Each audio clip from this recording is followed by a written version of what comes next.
Hi, this is Allison with another episode of Fans Questions and Answers for Leading Edge Dog Show Academy. So we are really glad that we keep getting your questions in, and as always, send them in any way you like. Facebook Messenger, email. If you see me at a show, you can ask me, and I will answer your questions as soon as we can. So this is a weekly episode, and every week check back for your answers. I do try to reply to most people that send in questions and tell them the answer will be on the Q&A. But if you're wondering, just ask, and remember to like and subscribe to our YouTube channel so that you don't miss an episode, and that way you won't miss your answers. And we really like repeat customers, so we like people that keep sending in more and more questions because I find it interesting, like kind of the path that they take. So again, we had so many questions this week from all over the world: Denmark, the UK, Canada, America, Mexico. So really happy, all the people that are sending in questions. So thanks again. So I'm gonna get started. Here we go. Anne Collins, she's from the UK, and she has a question about her black poodle, and it's getting a brownish hue to its coat. So the answer here would apply to any of you that are, do have black dogs that at the end of the summer season, they're noticing like that brownish hue to the coat. So the first thing I'm going to say is prevention. An ounce of prevention is worth a pound of cure, and that is very true here. If you have the ability to keep your black or brown dog out of direct sunlight, that is your best option. I mean, the thing is that the sun is getting stronger, the ozone is getting thinner, and the products really just can't even keep up with the sun and how much they are damaging our coats. So for me, I try to put out my darker coated dogs early in the morning and later at night, and then during the day, either for shorter periods of time or in a covered run is ideal. So that's kind of the prevention part. Also prevention, you could use a product like Chris Christensen Ice on Ice Conditioner. Does have a sunscreen in it, but again, it depends how much conditioner you're going to leave in your dog, how often you bathe so that the conditioner is in there, because obviously it is going to wear away. Just like when you are out in the sun, you need to reapply the sunscreen.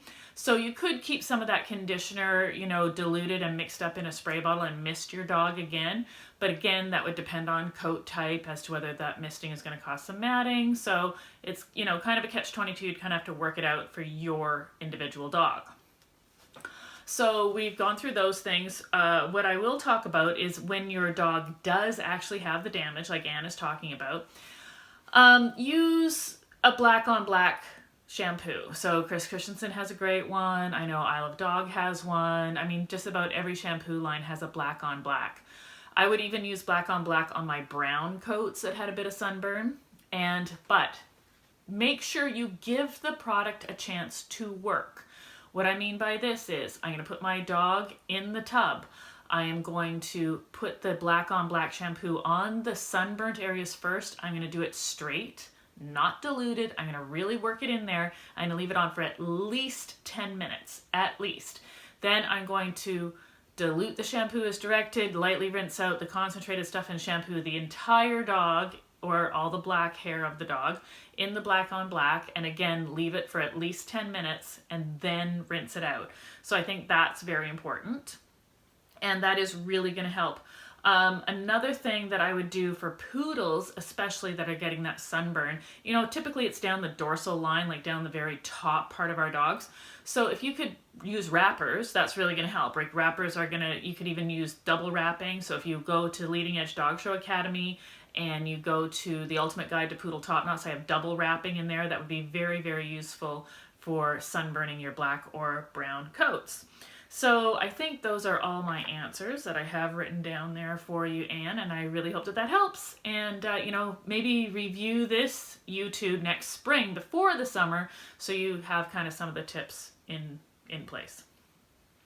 So then I have another question from a woman in the US, Vania, and she has a white poodle and she's asking about coat care. Typically, because her female is 2.5 years old, she is seeing a lot of smaller mats more matting in her coat, and she's worried that it's still coat change, and she's wondering if at 2.5 can it be coat change. Well, I mean, certainly it could. It would not be typical.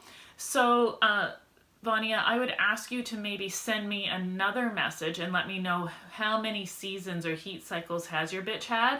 Because, you know, if this is only her second one at 2.5, which can happen, then maybe she is, you know, still going through a bit of a coat change, because I find with, you know, sometimes it does correspond to being in heat. I would also, if you're getting smaller mats, like maybe look into using a shampoo and conditioner system specifically for matting and coat change, and really make sure you're combing your poodle very, very well, because to me this sounds more like a combing issue than matting. Now I could be wrong, and especially some of those white coats can be much more cottony, and therefore they do give the illusion of going through coat change. So if you could either send me a photo, an answer to the question about how many heat cycles has your bitch had, and maybe even a small video of kind of the matting that you're seeing maybe like 3 days after a bath, that would be awesome. So I hope that that helped a bit, but I'm looking forward to answering this question because I have lots of questions about coat change that come in every week. So we're going to dive deeper into that one for sure. Christine Hellstrom from Denmark has a long coat Chihuahua, and she hasn't had a long coat Chihuahua before, and she wants some kind of grooming tips. She's looked at some of our YouTube videos on taking the whiskers off and grooming the neck, so that's helped her. And her question is about making sure the hair is lying flat. So I would use Spectrum 1 and Thick and Thicker by Chris Christensen on that coat, and then a little bit of coat dressing. Now, when you're drying your dog, it is so important with those double-coated breeds that you want the hair to lie flat, that first of all you do rake out a little bit of that undercoat with a stripping knife, like a coarse stripping knife, and you're going to do it very gently on your long coat Chihuahua. So, you know, not on the ear fringing or any of the furnishings, but just on the flatter top coat part. And you're going to dry it, and you're going to dry that coat in the direction that you want it to lie, and you're going to be using a brush that you can put a little bit of pressure on when you're drying. And once you think that entire coat is dry, you're going to dry it for another 10 minutes, because there's going to be a damp spot. Any teeny tiny little damp spot will make your grooming job look horrible within 2 hours. You need to make sure it is completely bone dry. Then once it is bone dry, you could make sure that the Chihuahua is on a satiny bed, so a bed that isn't cotton, that can't pull at the hair. Also very important that they're not in a wire type kennel, like you want a solid metal cloth or plastic very kennel, because even if they lean up against a wire, that can completely ruin their top coat. I've had that happen on more than one occasion. So those are some of my tips for you, but making sure that you use some coat dressing and use like a really good quality bristle brush and really get that coat flat and dry. It cannot be dry enough. Then at the show, you're going to maybe mist it with a little bit more Thick and Thicker mixed with water, and then dry any little imperfections out at that point. So I really hope that that helped, and really wish you a lot of good luck with your Chihuahua. Leo, one of my favorites from Mexico, he is a Newfie breeder, and he has some fantastic Newfies that are winning all over the world. And he has a standard poodle that I love. So his question is, do I brush and comb my poodle before the bath? So I'm going to say, no, you don't.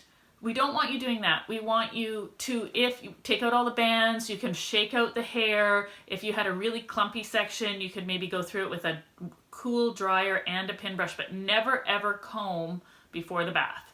Brushing a little bit, being very, very careful about what hair you're taking out or why you are brushing before the bath is important, but never comb before the bath. So for any of you poodle people out there, no combing before the bath, only combing after. All right. Hope that helps. Thanks for your question. All right, so now we're on to page 2. And Kimberly has, oh, this was a great question. She has a bi-black Sheltie, and he's within the standard, but a little bit on the smaller side. And her question is like, how do I compete? How do I compete against these bigger dogs, right? And what class do I enter? So she's bred him, so you know, I think that that's the right thing to think about. You're not going to enter him in the open class necessarily. although, you know, some bi blacks in some areas tend to be a bit smaller, but really look at the Shelties that are shown in different areas, because they are a breed that from area to area, they can be much bigger or much smaller depending on where you're showing. So A. B, research your judges. Find out what judges do like a smaller Sheltie as long as they are within the standard. And I think for the most part, I would be entering in either bred by or American bred. You know, I think bred by would be actually a great class for you to enter them in. But beyond that, one of the things that I want to tell people that either have like a dog that is either much bigger or much smaller than, you know, their competition for whatever reason, just that's how they are. Maybe they're, you know, a 9 to 12 puppy that's at the upper end of the 9 to 12 class. Maybe it's time for you to move into open because you look too big against all those 9-month-old puppies. But so one of those things, you know, you have a black Sheltie, wear black, right? Like we are told all the time in dogs to wear contrasting colors, right? So that your dog stands out. Well, in this instance, you know, if I have a dog that's really big or really small, I am going to wear clothing that is as close to my dog's color as I can, because then you don't have the sharp contrast between you and your dog. You're not always providing that outline or that backdrop actually for your dog that shows how big or small your dog is. You know, at the very last thing, you know, the judge could love everything about your dog, and the very last thing he looks down the line and you have a black Sheltie, you're wearing white pants, and the only thing they can see is really how small your Sheltie is, and that might stick in their mind, right? Where if, you know, they really liked your Sheltie's head and how it moved, and the last thing they look down the line, they see and he kind of blends into your pants, then I think that's going to help not really show the size, not really show that he is too small, and not really stick in the judge's head in that manner. I have noticed this a lot with obedience people, actually.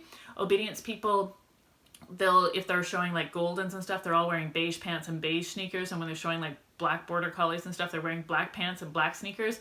And I thought, like, this can't be a coincidence. And I talked to them and they said, yeah, like from across the ring, you know, the judge might think that my dog is sitting a little bit crooked, but the optical illusion with the same color being there really, you know, calls it into question. If you save half a point here, that's the difference between high in trial and not being high in trial. And I think that was a really interesting concept. And so I use that same thing if I'm showing a dog. You know, if I have the opportunity, I show a lot of dogs, but if I have the opportunity to help a dog out by wearing something that the dog can blend in a little bit when I think maybe it needs to, like also maybe like a poor top line on a dog, if you wore like light colored clothing to your dog, like not light, then that could really help. So I hope that helps, and good luck with your Sheltie. I'm sure you'll do just great.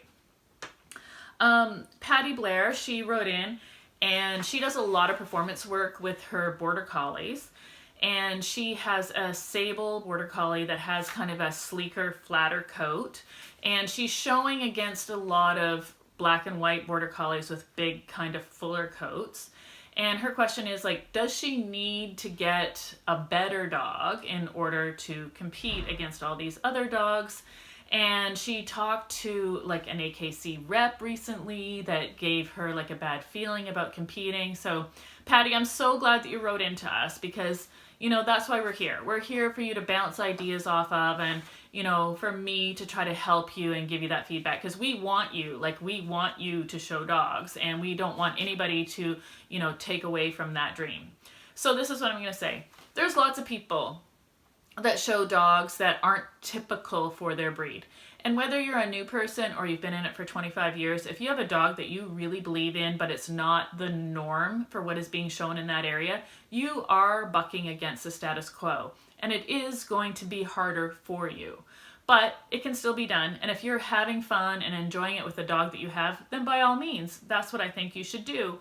And if you don't want to do that, if you think that, no, I just want to be more competitive at every single dog show, then maybe you are going to have to purchase another dog that does more fit the bill for what is typically being shown in your area. So that's one way to look at it. But if you really want to have a lot of fun with your dog that you have in the ring, then, you know, do a little research. Find out what judges have put up sables before. Find out, you know, where you can go, where the competition isn't always just black and whites, where maybe there are other colors being shown and you might fit in a little bit more. The coat, maybe try to do as much as you can to make that coat look fuller and thicker, like the black and whites. Like all those black and whites that are in there, they probably don't have coats as thick and full as they seem, but they've done a lot of work, put a lot of product in there. So, you know, when you're at a dog show, the name of the game is show. So go in there and put some product in there. Make that coat look as big and full and fluffy as you can. And, you know, if you need my help, send in another question. I'll tell you exactly how to do it. But, you know, Patty, I admire you. I think that you're doing an awesome thing. And if that's a dog that you want to show, then by all means do it.